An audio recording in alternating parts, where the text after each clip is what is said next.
নমস্কার, কেমন আছেন সবাই? আজকে রাতে কালকে ওর বাবার ছুটি ছিল, তাই রাত তখন 12টার সময় ডিসাইড হলো মাছ ধরতে যাবে। এবার বেরিয়ে পড়লাম, বলার সঙ্গে সঙ্গে বেরিয়ে পড়লাম। ওই দেখো বুর্জ খলিফার পাশেই মাছ ধরতে যাওয়ার কথা হলো। ওখানে একটা সমুদ্র থেকে একটা টানেল মতো এসছে, ওখানে মাছ ধরবে। এবার বেরিয়ে গেছি, সবাই ছেলে মেয়ে সব মিলে বেরিয়ে গেছি।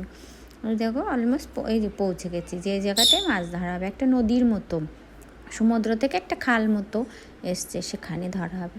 এই যে যাই, ওখান থেকে বুর্জ খলিফা দেখা যাচ্ছে। এই যে ফেললেই ছোট ছোট মাছ আসছে, ওই ট্যাংরা মাছের মতো এরকম ছোট ছোট প্রচুর, মানে ফেলতে যেটুকু টাইম প্রচুর মাছ। কিন্তু জায়গাটা এত অন্ধকার ছিল, ভিডিওটা ভালো আসেনি। তা তাও ধরছে, মানে মজা পাত লাগছে খুব। ফেললেই 2-3টে করে আসছে একবারেই হুইলের মধ্যে করে। দেখো গুনগুন সবাই ছেলে সবাই মিলে মাছ ধরছে। ঠিক আছে, সবাই ভালো থেকো, আবার দেখাবে। ভিডিওটা ভালো বোঝা যাচ্ছে না, তবুও আমি বললাম পোস্ট করি, তোমরা দেখো যে আমরা দুবাইতেও বসে মাছ ধরছি। ছুটির দিন রাত 2টো পর্যন্ত আমরা মাছ ধরেছি, রাত 2টোর সময় বাড়িতে এসেছি। এই যে মাছ ধরেই যাচ্ছে। ঠিক আছে, সবাই ভালো থেকো, সুস্থ থেকো, আবার দেখাবো অন্য কোনো ভিডিও।